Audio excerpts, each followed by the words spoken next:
चालू है बेटा। बेटा स्टेट्स ऑफ मैटर के एमसीक्यूज के साथ वीडियो है, इसमें सारे क्वेश्चन इंशाल्लाह करने की कोशिश करते हैं। तो पहला क्वेश्चन जो है, if you have read properly, ये कह रहा है मोस्ट एक्यूरेट एमआर जो है किस कंडीशन पे आएगा। मोस्ट एक्यूरेट एमआर निकालना है आपने, इस इक्वेशन को यूज करना है। ये इक्वेशन है आइडियल गैस इक्वेशन, और आइडियल गैस इक्वेशन के हिसाब से फोर्सेस नहीं होनी चाहिए, फोर्सेस नेग्लिजिबल होनी चाहिए या नहीं होनी चाहिए। तो नंबर वन प्रेशर, अगर आप प्रेशर कम कर देंगे, या आपके पास प्रेशर और दूसरा प्रेशर जो है हम यहाँ पर बना देते हैं ऐसे। अगर प्रेशर कम होगा तो पार्टिकल्स दूर दूर होंगे, फोर्सेस कम होंगी। अगर प्रेशर ज्यादा होगा तो ये पास पास आ जाएंगे, फोर्सेस डेवलप हो जाएंगी। तो प्रेशर शुड बी लो। ये लो प्रेशर है और ये हाई प्रेशर है, तो इसलिए लो प्रेशर होना चाहिए। टेम्परेचर की बात करें तो अगर आपके पास ये दो कंटेनर्स हैं और अगर आप इसमें जो है टेम्परेचर जो है इसमें 50 डिग्री सेल्सियस रखते हैं, इसमें 25 डिग्री सेल्सियस रखते हैं, तो 50 पे पार्टिकल्स दूर दूर हो जाएंगे, ठीक है, एक्सपेंशन हो जाएगी। सिमिलरली अगर टेम्परेचर कम होगा तो पार्टिकल्स पास पास होंगे, तो आपको जो है you need to make the particles away from each other, तो फोर्सेस तोड़नी है उनकी, तो टेम्परेचर शुड बी हाई। तो C is the correct answer. Question number two, question number two में ये कह रहा है कि सॉलिड क्वांटिटी वाई जो है उसको एक वेसल में रखा और उसको जो है then he has heated this at different temperatures, और आपके पास जो है इस एक्सिस पे टेम्परेचर दे रहा है आपको। तो यहाँ पे आप समझ सकते हैं कि 10 20 से टेम्परेचर बढ़ाता गया होगा। और जो है मास ऑफ वेपर जो है इसने यहाँ पे प्लॉट किया, तो इस बात को नोट करते हैं, मास ऑफ वेपर्स, मतलब यहाँ पे आपको समझाने के लिए हम यहाँ पे एक डायग्राम बनाते हैं। तो आपके पास जो है फॉर एग्जाम्पल ये कंटेनर था, इसमें जो है आपने एक कंपाउंड रख लिया, तो कुछ मास जो है यहाँ पे रख दिया आपने। अब जो है जब जैसे इसको आप हीट करोगे, तो जैसे हीट करोगे तो इसका टेम्परेचर जो है वो राइज होगा। यहाँ से आपने इसको हीट करना शुरू किया, तो इसके बाद जो है पिक्चर ऐसी बन जाएगी कि आहिस्ता आहिस्ता ये सारे का सारा जो है ये कन्वर्ट हो जाएगा अपने वेपर्स में। तो हम यहाँ पे इसको इस तरीके से अगर बनाते हैं, तो ये सारे का सारा जो है वेपर्स में कन्वर्ट होना शुरू हो जाएगा। तो वो कह रहा है कि इसको हीट करते गए इतना कि अगर आप देखेंगे यहाँ पे मास ऑफ वेपर जो है मैक्सिमम होने के बाद जो है रुक गया, इसके बाद चेंज नहीं हो रहा, कॉन्स्टेंट हो गया। मतलब अगर 5 ग्राम था या 5 ग्राम 50 ग्राम था, बस उससे ज्यादा इंक्रीज नहीं कर रहा।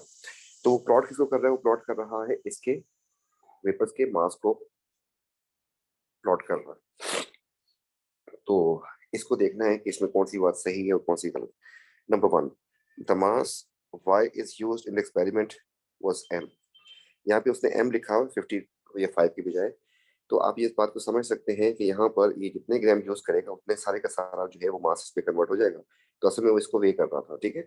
उसने जो है पहले जो है एक क्वांटिटी रखी थी, तो जब उसको सारे का सारा उसने वेपर्स में कन्वर्ट कर दिया, तो इसका मास जो है इसके मास के बराबर होगा, इक्वल टू होगा।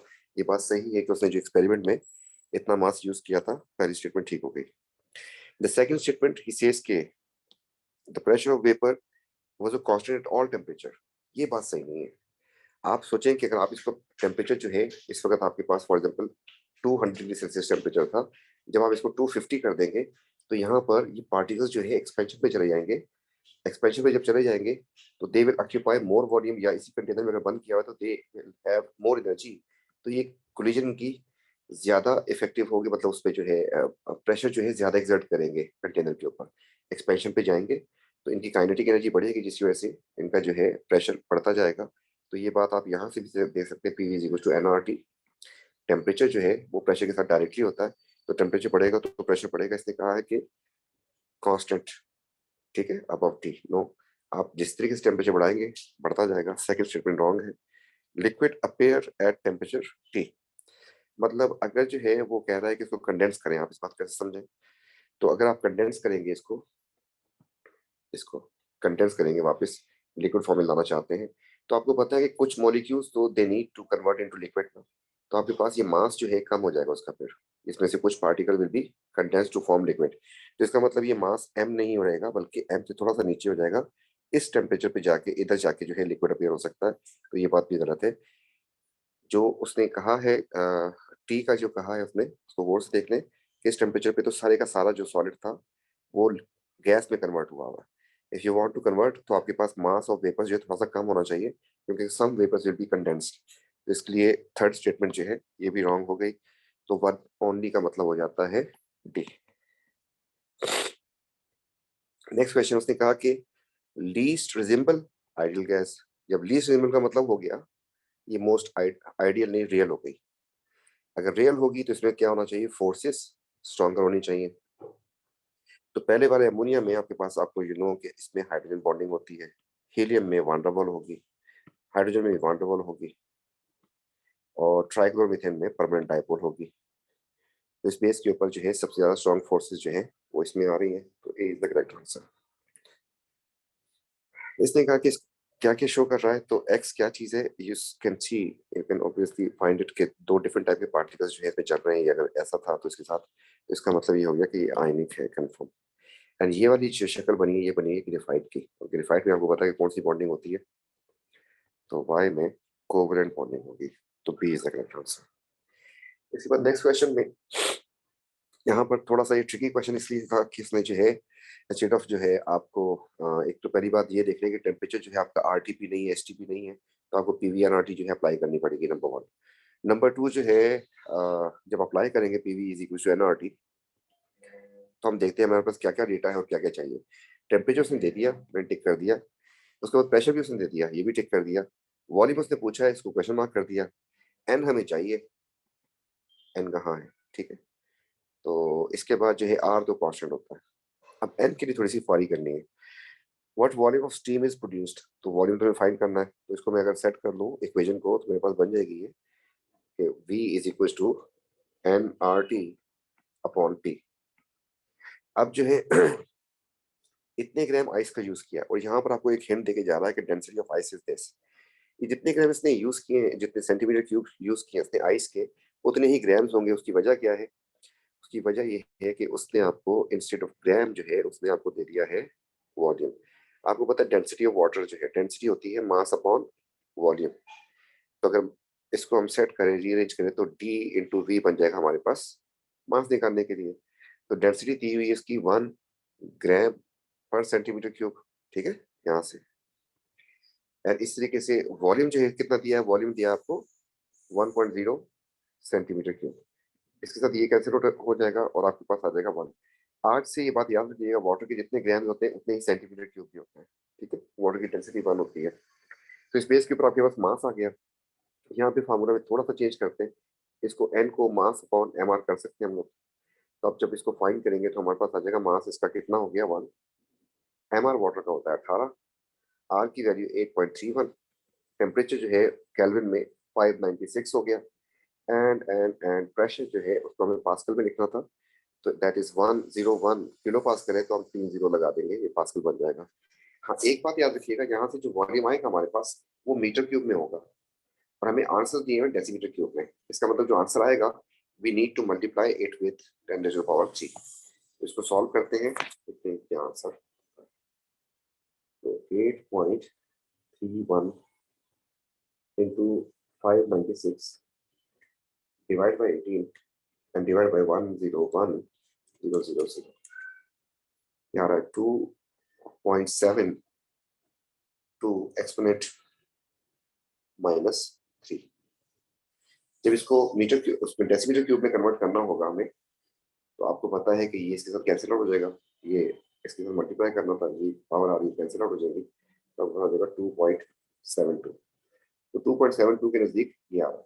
अभी थोड़ा सा आंसर डिफरेंट क्यों आ रहा है, इसकी वजह ये है कि इसमें हाइड्रोजन बॉन्डिंग तो डिफरेंट आएगा, क्योंकि आइडियल तो है नहीं, ठीक है। तो this is the correct answer. Next question, इसने कौन सा करेक्टली जो है डिस्क्राइब कर रहा है इसको, correct describe behaviour of fixed mass of an ideal gas. तो P एंड V का आ गया। आपको पता है कि P जो है, अगर आप जो है सिर्फ इक्वेशन यहाँ पे लिख के देख लें तो इक्वेशन बन जाती है आपके पास P V is equal to NRT, और इसमें जो है हमारी चीज को सेट करते जाएंगे ना। पहला जो है बॉयज लॉ है, तो इसमें आपके पास इन्वर्सली होता है, मतलब ग्राफ इसका ऐसा होना चाहिए था, दिस इज रॉन्ग। दूसरा जो है PV वर्सेस P, तो इसमें जो लेटर जो अगर आ रहे हैं वो सारे के सारे बॉयज के ही हैं, तो इसलिए जो है PV जो है कांस्टेंट होता है। तो आपको पढ़ाया था उसमें लेक्चर में, तो पीवी जो है हमारे पास यहाँ पे कांस्टेंट रहेगा, इसका मतलब जो है हमारे पास इसकी लाइन जो है पीवी की साइड से स्टेट आनी चाहिए थी। सिमिलरली फिर अगला वाला देखें तो उसमें भी बॉयज लॉ ही आ रहा है हमारे पास। तो बॉयज लॉ की बेस के ऊपर जब लेटर्स ही बॉयज लॉ के हैं, पी वी एंड पी, कभी भी ऐसा हो जाए कि बॉयज के ही लेटर्स आ रहे हो तो उसका पी वी कॉन्स्टेंट होता है, इसलिए हमारे पास यहाँ पे भी स्ट्रेट लाइन आनी चाहिए थी, जो कि गलत बनाई है। And the last one is a V into T, जो चार्ल्स लॉ था कि टेम्परेचर जितना ज्यादा होगा उतना ज्यादा वॉल्यूम होगा, तो इसकी स्ट्रेट लाइन आनी चाहिए थी। कब? ओरिजिन से पास होती जब केल्विन में हो, और अगर केल्विन में ना होता, सेल्सियस में होता, तो फिर ऐसी स्ट्रेट लाइन आती है। ठीक है जी। तो हमारे पास इस वक्त जो है D is the correct answer बनता है। An ideal gas obey gas laws under all condition of temperature and pressure, which is true for ideal gas. The molecules have negligible volume. ये बात सही है। As compared to volume of container हमने देखा था ये इतने सारे इन पार्टिकल्स इतनी जगह ऑक्यूपाई किया, अगर सबको एक जगह पे कर दो तो इनका जो वॉल्यूम है that is negligible. The molecules have negligible volume. ठीक है, ये वाली बात सही है। There is no force of attraction, ये बात भी सही है कि उनमें फोर्सेस नहीं होनी चाहिए, नेग्लिजिबल होनी चाहिए। The molecules have an average kinetic energy which is proportional to absolute temperature. यहाँ से धोखा नहीं खाना, एब्सोल्यूट टेंपरेचर बोला, एब्सोल्यूट जीरो नहीं बोला उसने। तो ये जो लास्ट स्टेटमेंट है इसका मतलब वो ये कहना चाह रहा है कि जो काइनेटिक एनर्जी होती है वो टेम्परेचर के साथ डायरेक्टली होती है, और ये बात हमें पता है, ये वाली बात भी ठीक हो गई। तो इसकी बेस के ऊपर तीनों जब स्टेटमेंट सही होंगी तो इसका आंसर बन जाएगा A. Which gas closely approach to ideal behaviour, मतलब फोर्सेस वीकेस्ट हो जाए। तो देखते हैं एट आरटीपी। तो इसमें तो हमारे पास हाइड्रोजन बॉन्डिंग है, इसमें हमारे पास वान डेर वाल्स की सिमेट्री की वजह से आपको पता है कि ये नॉन पोलर हो जाता है। हीलियम जो है ये भी van der Waals force non polar है, और ऑक्सीजन भी नॉन पोलर, इसमें भी वान डेर वाल्स होगी। अब वान डेर वाल्स किस पे डिपेंड करती है? वान डेर वाल्स डिपेंड करती है, आपको पता है कि number of electrons in surface area के ऊपर। तो सबसे पहले इलेक्ट्रॉन्स चेक करते हैं इसके। तो कार्बन डाइऑक्साइड में इलेक्ट्रॉन्स हो जाएंगे 6 एंड 16, 22 इलेक्ट्रॉन्स हो गए। हीलियम में आपके पास 2 इलेक्ट्रॉन्स हैं, ऑक्सीजन में आपके पास 8 8 16 इलेक्ट्रॉन्स होंगे। तो helium is the correct answer, क्योंकि इसमें इलेक्ट्रॉन्स कम होंगे तो इसकी वान डेर वाल्स फोर्सेस भी वीक हो जाएंगी, तो आइडियल बिहेवियर शो करेगा। Which mass of a gas would occupy the volume this at this pressure? तो इसको चेक करना था। तो बोला कि which mass of gas, कितना मास होना चाहिए, वॉल्यूम ये है 25 चले। तो इसको वैरायटी ऑफ वेज में कर सकते हैं, पीवीआरटी भी लगा सकते हैं, उससे भी हो जाएगा, लेकिन ये 25 जो दिया था इसका मतलब नॉर्मल जो है एवोगैड्रो नंबर भी इस पे अप्लाई कर सकते हैं। तो अकॉर्डिंग टू एवोगैड्रो 1 मोल जो होता है उसका वॉल्यूम होता है 24 डेसीमीटर क्यूब। कब? आरटीपी पे। आरटीपी पे टेम्परेचर कितना होता है? आरटीपी पे temperature 25 degree Celsius, and pressure जो है कितना होता है? 1 एटीएम होता है। तो ये दोनों कंडीशन जो है मैच कर रही है, तो यहाँ पर इसलिए हम इसको अप्लाई कर सकते हैं। तो उसने दिया आपको 3 डेसीमीटर क्यूब, तो 3 डेसीमीटर क्यूब का मतलब हो जाएगा एक्स मोल। इसको हम फाइंड करते हैं तो हमारे पास आ जाएगा 3/24, मतलब 1/8 बन जाएगा। 1/8 का आंसर बनता है 1/8, 0.125 आपके पास मोल्स आ गए। ये हिसाब किताब। तो इसमें अब जो है चेक करना है आपको, चेक करना, सबके ग्राम दिए हुए, तो आसान हो गया काम। तो आप जो है इसको डिवाइड कर देंगे, इसके एमआर से ऑक्सीजन 32 होता है, ये 28 होता है, ये 64 होता है, ये 44 होता है। इसको डिवाइड करके हम निकाल लेते हैं किसके मोल्स कितने आ रहे हैं, और उस मोल्स के साथ मैच करने, इन मोल्स के साथ मैच करने। तो पहले वाले में आंसर जो आ जाएगा 3.2 डिवाइड बाई 32, 0.1, तो इसका आंसर आ रहा है 0.1। दूसरे का है 5.6 डिवाइड बाई 28, 0.2, ये भी नहीं हुआ। तीसरा जो है 8 डिवाइड बाई 64, इसका आंसर आ गया 0.125, जो कि मैच करके इसके साथ हमारे साथ ये आंसर हो गया हमारा। And the last one we need to find, तो 11 डिवाइड बाई 44, इसका आंसर बन रहा है 0.25, जो मैच नहीं कर रहा। तो इसका आंसर सी बन जाएगा हमारे पास। नेक्स्ट इसमें कहा है नंबर 1 जाइंट बोला है उसने, जॉइंट के साथ मॉलिक्यूल का वर्ड भी यूज किया, और आप सबको पता है कि मॉलिक्यूल बताया था किसके लिए यूज करते हैं, मॉलिक्यूल यूज करते हैं कोवेलेंट के लिए। तो इसमें ये कट जाएगा, ये कोवेलेंट नहीं है। बाकी डायमंड है, आपको पता है, और ग्रेफाइट है, दोनों जॉइंट स्ट्रक्चर होती हैं, ये दोनों जो है जॉइंट मॉलिक्यूलर स्ट्रक्चर बन जाएंगे। तो 1 और 2 का आंसर हो जाता है बी। क्वेश्चन नंबर 11 काफी ट्रिकी था। इसमें मतलब अगर हम सोचें आराम से सुकून से, तो प्रेशर इतना था तो आपके पास जो है वॉल्यूम इतना था, फिर प्रेशर आपने ज्यादा कर दिया तो वॉल्यूम कम हो गया। तो आपको पता है कि पी जो है वो वॉल्यूम के साथ इन्वर्सली होता है। इसको देखते हुए तो सही है, ये बात लग रही है अपेरेंटली, कि जब आपके पास प्रेशर कम था 1500 था, तो आपका वॉल्यूम इतना था। जब आपने प्रेशर इंक्रीज कर दिया तो वॉल्यूम आपका कम होना चाहिए था, कम हो गया। अब जो है यहाँ पर एक मसला छोटा सा ये आ रहा है कि उसने जो दिया है क्वेश्चन, तो हमें पहली दफा जो है ये बात पता चल रही है कि ऐसे अपेरेंटली नहीं करना, बल्कि जब हमसे कहे कि आइडियल बिहेवियर जो है इस तरह की बात करें, तो फिर हमें देखना पड़ेगा एक्चुअली अप्लाई करके the gas behave non ideally.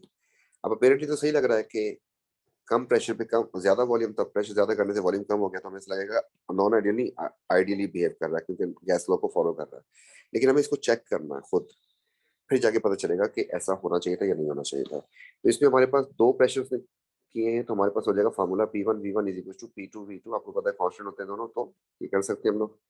इसलिए हमारे पास प्रेशर पहला जो था दैट वाज 1500, पहला वॉल्यूम था दैट वाज 76, दूसरा प्रेशर कर दिया उसने 6000। उसका वॉल्यूम मैं चेक करूंगा कि कितना आना चाहिए था। उसके बाद जो फिर मैं मैच करूंगा किसके साथ, इसके साथ मैच करूंगा कि ये वॉल्यूम अगर तो बिल्कुल एग्जैक्टली सेम आता है, इसका मतलब बिहेव कर रही है, अगर नहीं आता इसका मतलब नॉन आइडियल बिहेव कर रही है। तो जब हमने सॉल्व किया तो ये बन जाएगा हमारे पास 1500 इंटू 76 डिवाइड बाय 6000, तो ये आ रहा है 19, उधर आ रहा है 20। तो इसका मतलब कि ये एक्यूरेट नहीं आ रहा जितना आना चाहिए था बॉयज लॉ के हिसाब से। इसका मतलब ये गैस नॉन आइडियली बिहेव कर रही है, ये वाली बात ठीक हो गई। तो सेकंड वो कहता है जब प्रेशर ज्यादा कर दिया तो गैस जो है वो लिक्विफाई हो गई। अच्छा, अगर लिक्विफाई हो जाएगी, आपको पता है कि 90 इसका आना चाहिए था, 19 कब आना चाहिए था, जब ये सारी की सारी गैस होगी and they are particles are away from each other. अगर गैस लिक्विफाई हो जाती है तो आप समझ सकते हैं फिर क्या होगा। उस वक्त तो कुछ मॉलिक्यूल्स जो है इसके वो इसमें कन्वर्ट हो जाएंगे, तो आपके पास अगर ऊपर जो है 3 और 3 6 7 मॉलिक्यूल्स है, तो यहाँ पर मॉलिक्यूल्स कम रह जाएंगे। तो कम रह जाएंगे तो आपके पास वॉल्यूम जो इसका है, इसका वॉल्यूम अगर आपके पास 19 आ रहा है, तो कम वॉल्यूम, तो उसके बाद वॉल्यूम जो है आपका कम हो जाना चाहिए था, 19 से लेस होना चाहिए था। ये तो ज्यादा शो कर रहा है कि ज्यादा है, तो लिक्विफाई कोई नहीं हुई, फिर झूठ है ये। अगर लिक्विफाई होती तो इसका आंसर यहाँ पे लिखा होता कि इसका आंसर जो है 18 हो गया है, या 18.5, इससे 19 से कम अगर होता फिर हम कहते हैं कि हाँ लिक्विफाई हो गया। Gas is adsorb on the vessel, the same thing. जैसे वॉल्यूम कम हो जाना चाहिए था इसमें, अगर गैस जो है इसकी वॉल पे स्टक हो जाती है कुछ मॉलिक्यूल्स, तो आपके पास मॉलिक्यूल्स कम रह जाएंगे, जिसकी वजह से वॉल्यूम जो है 19 से कम होना चाहिए था, यहाँ पे तो ज्यादा हो रहा है, तो कोई एड्सॉर्ब नहीं हो रही भाई। अगर एड्सॉर्ब होती तो ऐसा होता कि उसका वॉल्यूम कम हो जाता, लिक्विफाई होती तब भी उसका वॉल्यूम कम आना चाहिए था। तो हमारे पास तो एक्सपेरिमेंट में जो उसका वॉल्यूम आ रहा है वो ये आ रहा है, जो कि ज्यादा है एक्सपेक्टेड से। इसलिए हमारे पास सेकंड और थर्ड गलत होगी, वन ओनली डी बन जाएगा। इसके बाद नेक्स्ट क्वेश्चन में वो कह रहा है कि इनमें से कौन सा जो है आइडियल गैस के लिए ठीक है, इक्वेशन कौन सी ठीक है। चले देख लेते हैं, थोड़ी सी वर्किंग कर लेते हैं इसके ऊपर। तो पीवीसी कुछ एनआरटी होता है, यहाँ पे उसने कुछ चीजें इस पे इंट्रोड्यूस करवाई, प्रेशर हो गया, वॉल्यूम हो गया, डेंसिटी की जगह पे ये जो है सिंबल यूज करवा रहा है, कॉन्सेंट्रेशन के लिए है ये बहरहाल। तो पहले वाले में डेंसिटी को लेके आ रहा है, तो डेंसिटी आ सकती है हमारे पास यहाँ पे, क्या कर दूं मैं, मास अपॉन एमआर, और फिर मास की जगह पे लिख दूं मैं डेंसिटी इंटू वॉल्यूम, तो मेरे पास फिर ये फिट हो सकता है। ऐसा करने से वी के साथ वी कैंसिल हो जाएगा, तो पी मेरे पास आ जाएगा डी अपॉन एम आर, और एम आर को वो कैपिटल एम से शो कर रहा है, ठीक है, तो इसको हम एम ऐसे लिख, तो पहली वाली जो है स्टेटमेंट बिल्कुल सही आ रही है, सेट हो गई। दूसरी वाली देख रहे हैं हम लोग, इसमें देखिए एम को इसने डायरेक्टली किया हुआ है पीवी के साथ, तो हम देख लेते हैं दोबारा अगर करके देखते हैं। तो आपको पता है कि ऐसा होना नहीं चाहिए था जो इसने किया है।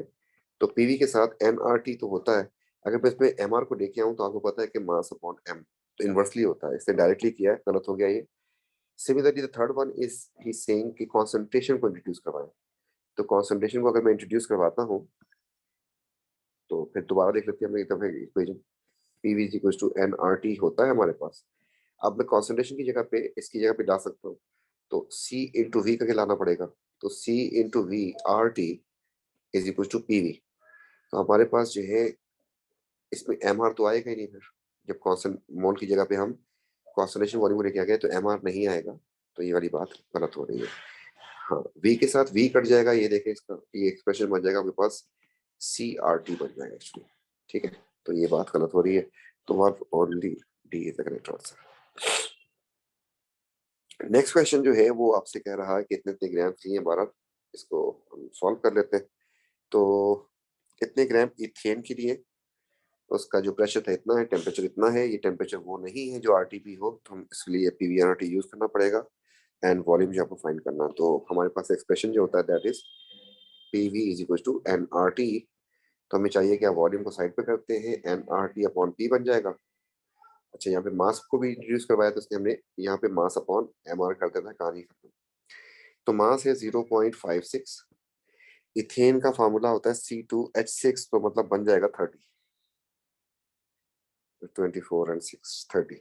इसके बाद आर की वैल्यू जो है 8.31। टेम्परेचर जो है बताया उसने, इसको केल्विन में कन्वर्ट करना है, तो ये बन जाएगा 303। 273 इसमें ऐड करना था।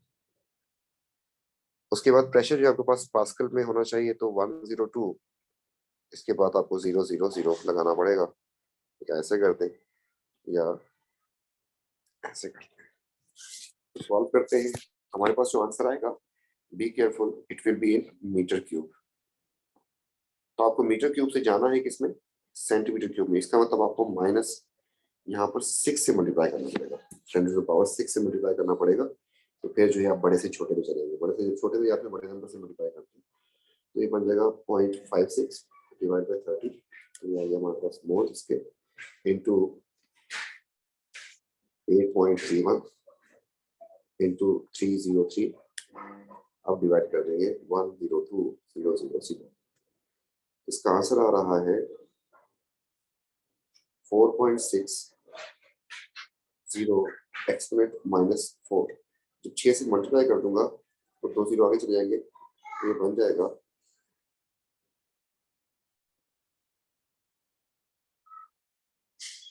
तो हमने कुछ गलती कर दी, दोबारा एक तरफ देख लेते हैं। 0.56 डिवाइड बाय 30, ये मोल आके इसको हमने मल्टीप्लाई कर दिया 8.31, उसके बाद इसको मल्टीप्लाई 303 से डिवाइड कर दिया 102,000। ठीक है जी, 4.6 यही आ रहा है इसका आंसर। और इसको जब उसको सेंटीमीटर क्यूब में कन्वर्ट कर देंगे तो ये बन जाएगा 460 सेंटीमीटर। तो अब आपके पास जो है इस सिर्फ इसी की बेस के ऊपर जो है आपके पास के 3 सेंटीमीटर तक जा रहा है, ये आपके पास आंसर बन जाएगा। अब ये सही क्यों नहीं आ रहा, सही ना होने की वजह जो है वो इंटरमॉलिक्यूलर फोर्सेस का मसला है। तो आइडियल कैसी इक्वेशन यूज करें, टेम्परेचर क्योंकि बहुत कम है इसलिए आंसर सही नहीं आ सकता। तो टेम्परेचर जितना ज्यादा होगा उतना आइडियल कंडीशन बनेगी, तो इसका आंसर बन जाएगा ये।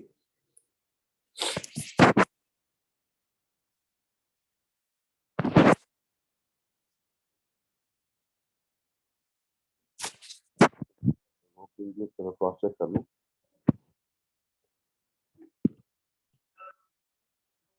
बेटा क्रॉस चेक किया उसमें लिखा में दोबारा की इतना वो जो डिफरेंस आ रहा था तो सेंटीमीटर क्यूब में यही आंसर आ रहा है दोबारा दोबारा। और जो है उसकी एरर की वजह जो है वो वॉल्यूम टेम्परेचर क्योंकि कम है, तो आईडी जो है उसको वो फॉलो नहीं कर रहा होगा आइडियल बिहेवियर को। इसके बाद क्वेश्चन नंबर 14 आ गया हमारे पास। Likely ideal, most likely ideal. Ideal condition के लिए आपको पता है कि टेम्परेचर होना चाहिए ज्यादा ताकि फोर्सेस टूट जाए, प्रेशर होना चाहिए लो ताकि फोर्सेस टूट जाए। B is the correct answer. Next one, each symbol usually meaning something.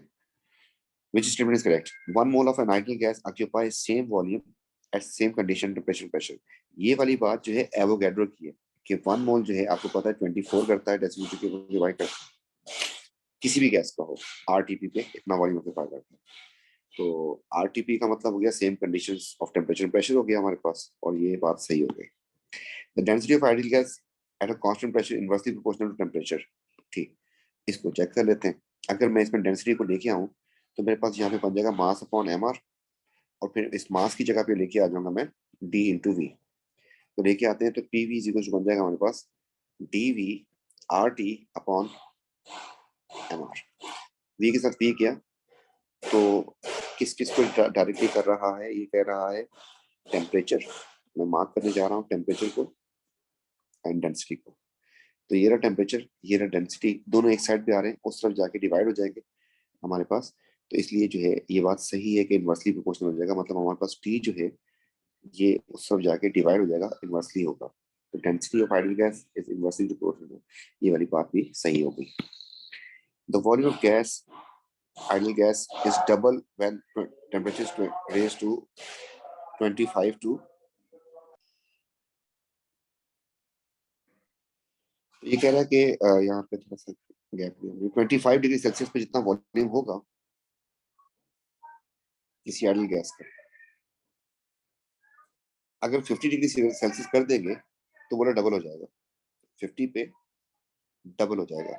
ये बात ठीक तो है किस लिहाज से, वी विद टी होता है, लेकिन ये बात अगर केल्विन में हो तब, सेल्सियस में नहीं हो सकता बराबर। तो सेल्सियस लिखा हुआ है इसलिए गलत होगा, केल्विन में होता तो फिर ठीक हो जाता। तो सॉरी, इसको क्रॉस करना पड़ेगा हमें, क्योंकि केल्विन में वो हमारे पास जो है डायरेक्ट रिलेशन बनता है ये वाला। अगर उसमें लेते हैं सेल्सियस में तो हमारे पास ये रिलेशन बनता है जो जाके पीछे इंटरसेक्ट कर रहा होता है, ये सेल्सियस में होता है हमारे पास, और ये हमारे पास केल्विन में होता है, वी वर्सेस टी का जो होता है।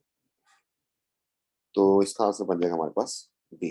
नेक्स्ट क्वेश्चन, यहाँ पर ये क्वेश्चन वैसे ही है जैसे पहले भी करके गए थोड़ी देर पहले। तो इसमें जो है आपको जो है मास दे दिया उसने ऑक्सीजन का, और जो है वही काम करना है आपको। तो यहाँ पर हम लिख देते हैं पहली बात कि P V is equal to N R T.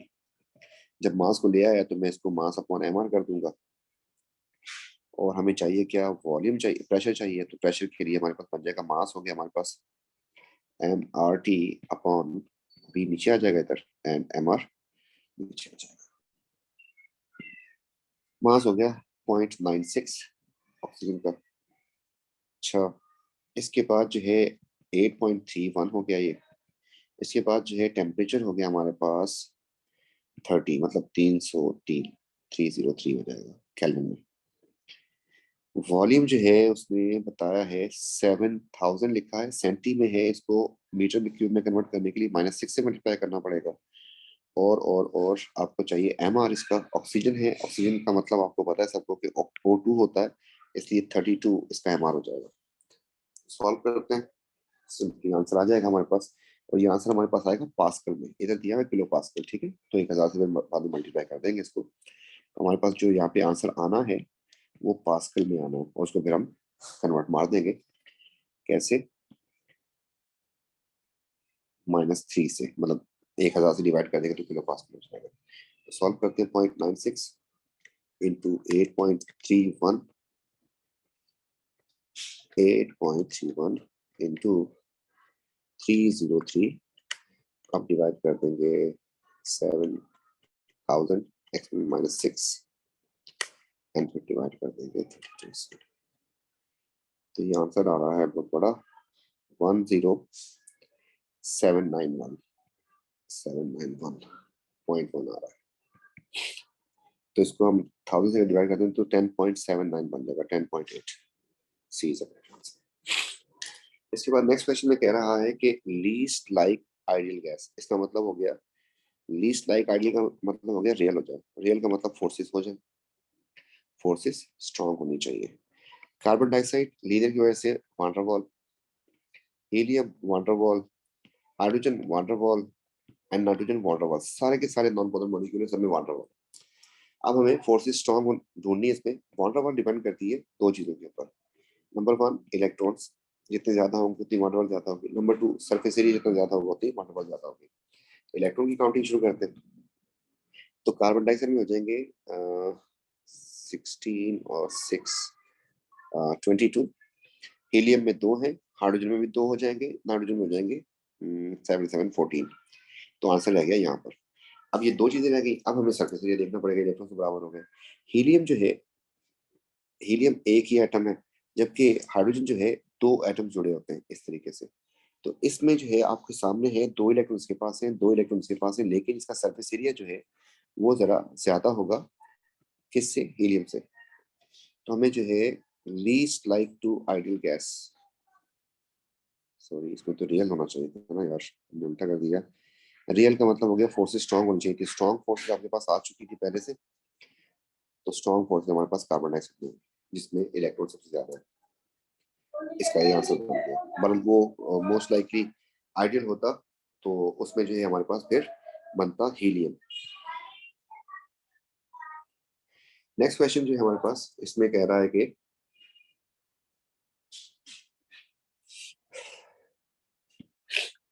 General gas equation M R के लिए कौन सी बात सही है, तो हम निकाल लेते हैं साइड पे, P V is equal to N R T होता है, इसको हम कर देते हैं मास अपॉन एम आर, और फिर हमारे पास एम आर बन जाएगा is equal to M R T होगा और नीचे आ जाएगा पीवी, ढूंढ दे तो M R T upon PV, C. Next question, ethanol is a boiling point this much at 79 vapors not perfectly obey gas law। Ethanol है, इथेनॉल C2H5OH, आप लोगों ने ऑलरेडी पढ़ा होगा, इसमें हाइड्रोजन बॉन्डिंग होगी, बॉन्डिंग में पढ़ा था, हाइड्रोजन बॉन्ड होगा। जब हाइड्रोजन बॉन्ड होगा तो इसलिए वो जो है उसको ऑक्यूपाई नहीं, उसको ओबे नहीं करेगी। There are intermolecular forces between ethanol vapours, जिसकी वजह से वो ओबे नहीं करता, ये भी सही हो गया। Least reasonable to ideal gas का मतलब मोस्ट रियल हो गया, रियल अगर हो गया तो इसका मतलब फोर्सेस जो है उसमें स्ट्रांग होनी चाहिए। अमोनिया में हाइड्रोजन बॉन्ड होता है, हीलियम में वान डेर वाल होती है, हाइड्रोजन में वान डेर वाल होती है, एंड मीथेन में भी वान डेर वाल होती है, तो लीस्ट लाइकली हो जाएगा हमारे पास। तो सेकंड वीडियो में जो है हम नेक्स्ट क्वेश्चन करेंगे 21 से 40। टेक केयर, अल्लाह हाफिज।